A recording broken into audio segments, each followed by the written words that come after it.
Hello, I'm Richard Hooper and this is SatTV. Now I'm pleased to be joined by Kurt Riegelman of Intelsat. Kurt, we've spoken many times before, but we're at the IBC exhibition. Now, delivery of content is changing, and how is Intelsat dealing with that? Well, we're having to change not only our satellite fleet, but our managed services. But we're seeing content really move around the world. So we're seeing some very definite direct trends, regionalization. People want to take their content and really make it more relevant to different markets. We're seeing more HD growth, continued HD growth, but also the beginning of 4K. So we're having several discussions, not only in terms of broadcasting for pay television, but on the DTH side as well. So we're launching new satellites, we're putting new managed services in place to work with our end users and our service providers, and we're continuing to evolve our services to keep up with the pace. Now, you're in collaboration with Ericsson, which you've just announced, on HDR services. What is it? Yeah, what and why? Well, we're at the show here showing HDR, and so we've got a great system set up with Ericsson where we're bringing in the programming over satellite and then doing a demonstration. But what we're really doing in the booth here is showing both HDR and 4K, so people can compare and contrast. We're also launching a 4K demonstration channel in North America, and we've actually launched it here, and then we're going to take it to North America with Harmonic, so that our customers, Harmonic customers, and all the pay TV cable networks within the United States can start to play with 4K, kick it around, see if they like it, put programming on it, really fine-tune. So we're seeing that people want choices, so they're looking at HDR, they're looking at 4K. We're trying to show people how it works and how satellite is extremely relevant in distributing both. Pulling you back to HDR. Yes. For those people who don't actually understand the difference, what is the difference? Well, when you look at it, I think what you see is it's the resolution. So the blacks are blacker, the whites are wider, and it gives it a much more extreme range. It gives it a little bit of a different look in terms of depth.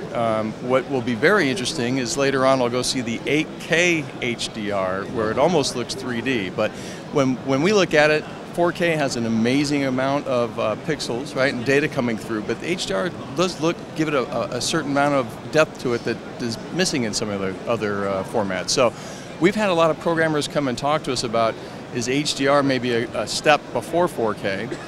Because of the content and the way it makes everything look on the screen. So we wanted to make sure people could see it and also prove again that obviously satellite is a perfect way to distribute.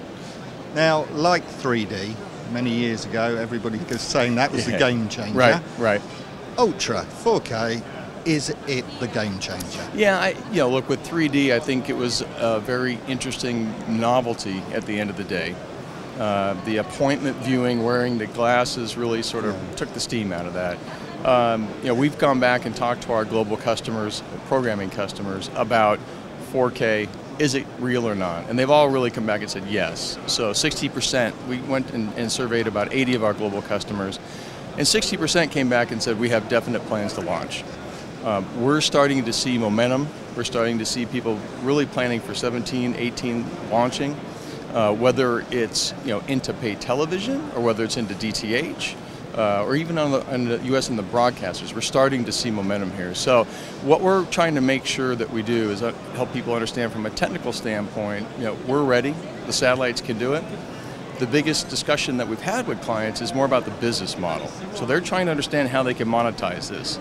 They've got to get the cost structure right on the front end, and that's working. So we're seeing HEVC come in, we're seeing a lot of the plants go virtual up front to reduce the cost. They're building their libraries.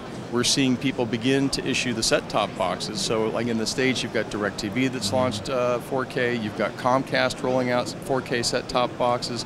We've seen many of our DTH clients that the platforms we host, launching 4K set-top boxes. So the ecosystem is happening. The TV sets are coming down. There was a 600% increase in the number of sets shipped last year.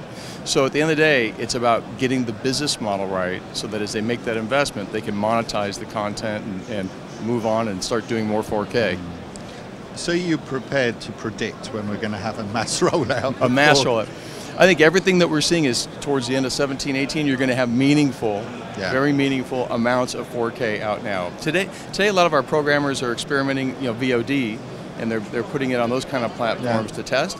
But we're starting to see the real plans for linear come to fruition here. So what about the DTH market? What are you seeing there, the trends? Yeah, we're still seeing very good growth. We just launched IS-34 in August. That's going to be hosting yet again another DTH platform in Brazil. We just signed a new DTH platform in Thailand with a company called Next Step.